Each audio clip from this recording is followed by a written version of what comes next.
Bom dia, pessoal do sétimo ano, tudo bem com vocês? Bom, estamos aqui para dar continuidade aos nossos estudos geográficos, né? A nossa disciplina está avançando e na aula de hoje nós vamos falar um pouquinho sobre o capítulo 9, né? O capítulo 9 ele é intitulado Os Povos Indígenas no Brasil e esse capítulo ele tem por objetivo trazer uma discussão e algumas observações a respeito do verdadeiro povo nativo do Brasil. Né? Então, nós bem sabemos que quando os portugueses chegam em terras que hoje é o Brasil, né, os portugueses eles chegam com o objetivo de explorar a nossa terra, de conquistar a nossa terra, de ocupar a nossa terra, mas aqui já existia um povo, né? Um povo verdadeiramente brasileiro, como muitos autores os chamam, né? O povo nativo. Eles foram chamados de índios, né? Até uma alusão histórica ao caminho que eles diziam estar percorrendo para as Índias, né, lá na Ásia.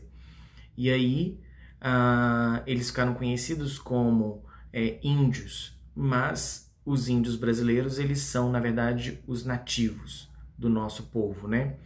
Em algumas classificações nós até os chamamos de ameríndios, né? Ameríndios no sentido de mostrar que eles são índios de todo o continente americano.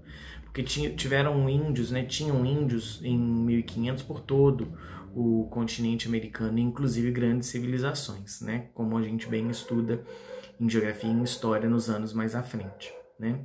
Então, cabe ressaltar o seguinte, com a chegada dos portugueses em 1500, existem estimativas que falam que no Brasil tinham aproximadamente 3 milhões de povos indígenas, né? 3 milhões de indígenas, melhor dizendo, né?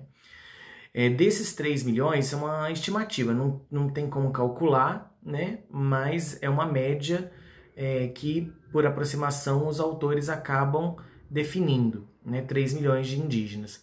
Desses 3 milhões de indígenas, né, a gente percebe que existiam mais de 1.400 povos, né? Por quê? Quando a gente fala em índio, vai dar a dimensão de que eles eram iguais, e não eram, né?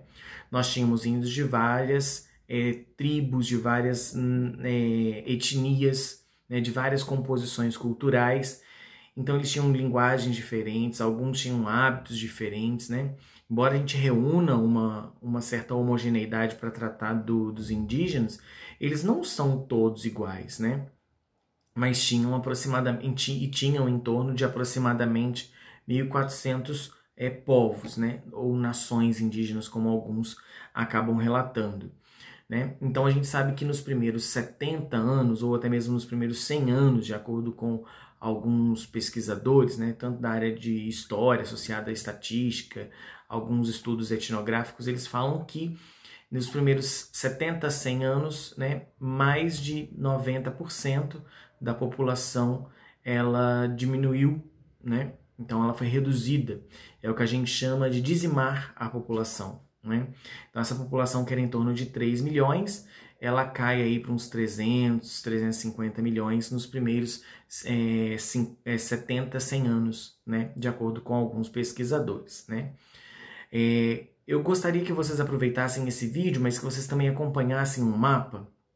Esse mapa ele tem na página 140 da nossa apostila. Esse mapa ele trata exatamente quais são os povos nativos do Brasil, né? No território brasileiro, quais são os povos indígenas e as suas áreas remanescentes. O que tem desse povo até hoje? Então ele é um mapa muito interessante, né?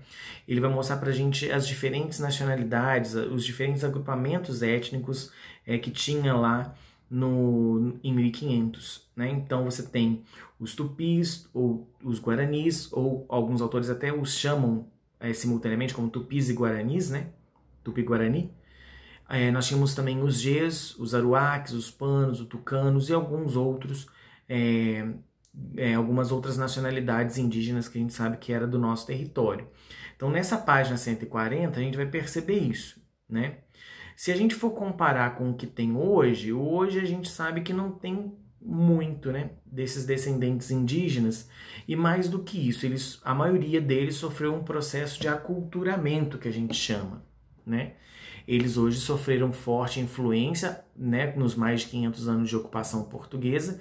Eles sofreram grande influência da língua, dos costumes, dos hábitos, e eles não são, né, a grande maioria, isolados, puros, né, como a gente algumas vezes imagina. São poucas as nações, tribos indígenas que hoje têm ainda um resgate, né, da sua identidade totalmente indígena, né? Então, alguns até passaram por um processo de aculturamento. Então, o que a gente pode reforçar para vocês é que, com a Constituição de 1988, os indígenas passaram a ser reconhecidos na lei, né, como povo originário do Brasil, que era uma coisa que até então não estava descrito na Constituição brasileira. E aí o que acontece? Em 88, quando se faz a Constituição, logo na sequência, no ano de 91, quando tem um censo demográfico, né, o IBGE ele já começa a contabilizar melhor esses indígenas e fazer um estudo melhor desses indígenas a partir desse primeiro censo de 1991, em que houve a contabilização dos indígenas, né? Porque os censos eles vêm desde 1872, né? Desde a época de Dom Pedro II. E aí o que acontece? Cria-se há um tempo, né? Criou-se há um tempo uma fundação chamada Fundação Nacional do Índio, que é a FUNAI. Ela tem por objetivo, né, demarcar e auxiliar nessa demarcação das terras indígenas, né, no próprio sentido de perceber a proteção ao índio, de dar proteção ao índio e de trazer determinadas garantias ao povo indígena, né.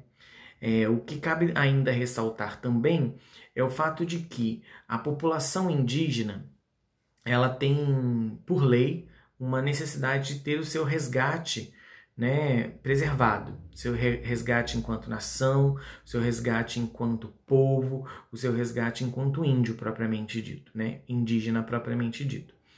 E aí as legislações elas foram moldando de 1988 até os dias atuais, mas tem uma característica interessante na população para a população indígena, né, nesse resgate do seu papel de índio, da sua função de índio, né, da sua característica indígena, é que eles têm uma educação própria, né? Algumas tribos, só para vocês terem uma noção, elas têm professores exclusivamente indígenas, que é o que a legislação pede, né? Que os professores da escola indígena, ele seja preferencialmente indígena. Então ele é trabalhado, né? Ele estuda, né? Para ter essa formação na educação indígena.